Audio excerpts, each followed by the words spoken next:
It's a pleasure for ATR to participate to the Safety in Africa Aviation Conference, and my thanks to all of you and the organisers for putting this great event together. Of course, this is a new experience for me and for many of my colleagues discussing safety-related topics in this multimedia forum. Of course, I have to begin by expressing our sympathy, our best wishes to all people around the world affected by COVID, and of course express our solidarity to many of the aviation professionals affected by this ongoing pandemic. But of course, we must look to the future. And in the future today, for example, for the ATR fleet, we have almost 700 aircraft in operation.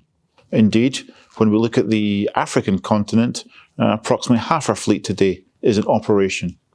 So from that perspective, even amongst the difficulties that the pandemic generates for all of us, flight safety remains ATR's top priority. So I wanted to discuss a few items and again bounce off Tom's suggestion to reflect upon aspects of flight dispatch. But let me begin by reflecting upon your safety management system. This pandemic has created a huge disruption, and I often reflect upon what we refer to as the aviation system. So what do I mean by the aviation system? For ATR, we consider it starts whenever a passenger books his ticket on his smartphone or on his tablet or on his PC, to the moment the passenger arrives on the aircraft and the flight crew receive the last bits of information prior to dispatch. This is the system. When we think about safety, I believe all safety professionals have done a nice PowerPoint presentation showing the James Reason's model, 5 barriers, and what could happen if one of those barriers doesn't do its job. From our perspective, however, it's not 4 or 5 barriers, it's hundreds, maybe thousands of barriers which are in this aviation system. So now when we think about the disruption to our industry, I believe from a safety point of view, we have to think about disruption to the aviation system from beginning to end. So your safety management manual, your safety management system risk analysis, that document that maybe you keep in your cupboard or you keep in your office with the safety manager. From an ATR perspective, a flight safety perspective, that risk assessment, that safety management manual has more meaning than ever.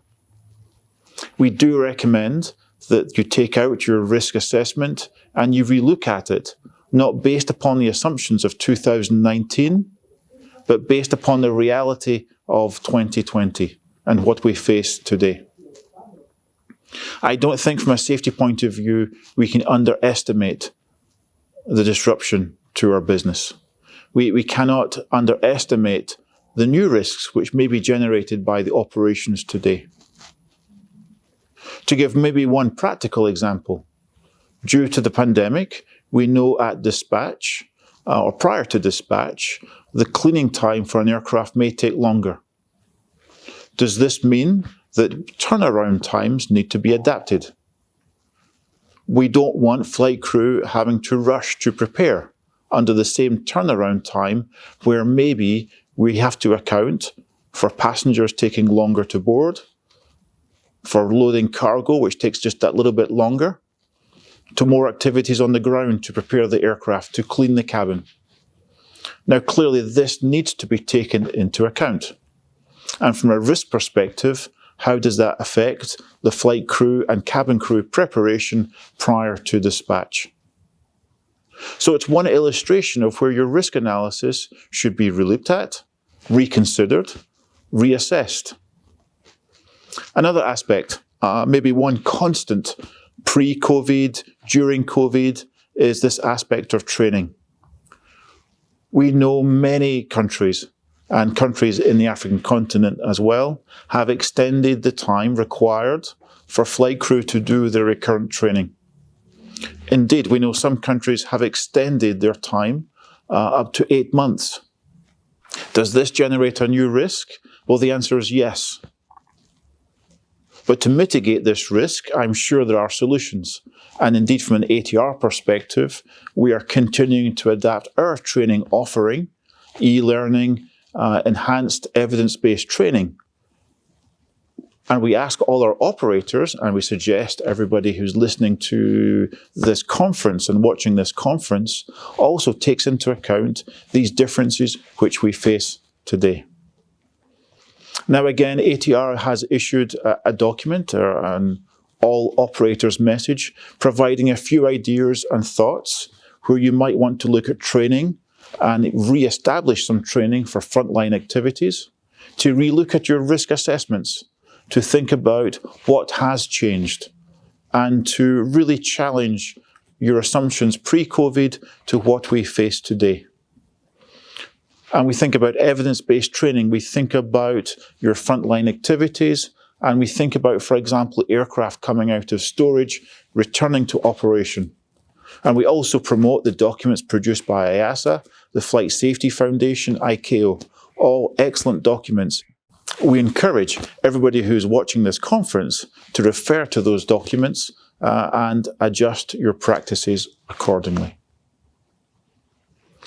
I come back maybe to my opening statement, which is really to express solidarity with the aviation industry. Connectivity that we provide, the services that you provide as airlines, it really is a force for good. But within this, we must not forget our dedication to flight safety. With that, I want to compliment AviAssist. We continue to work with AviAssist in the African continent.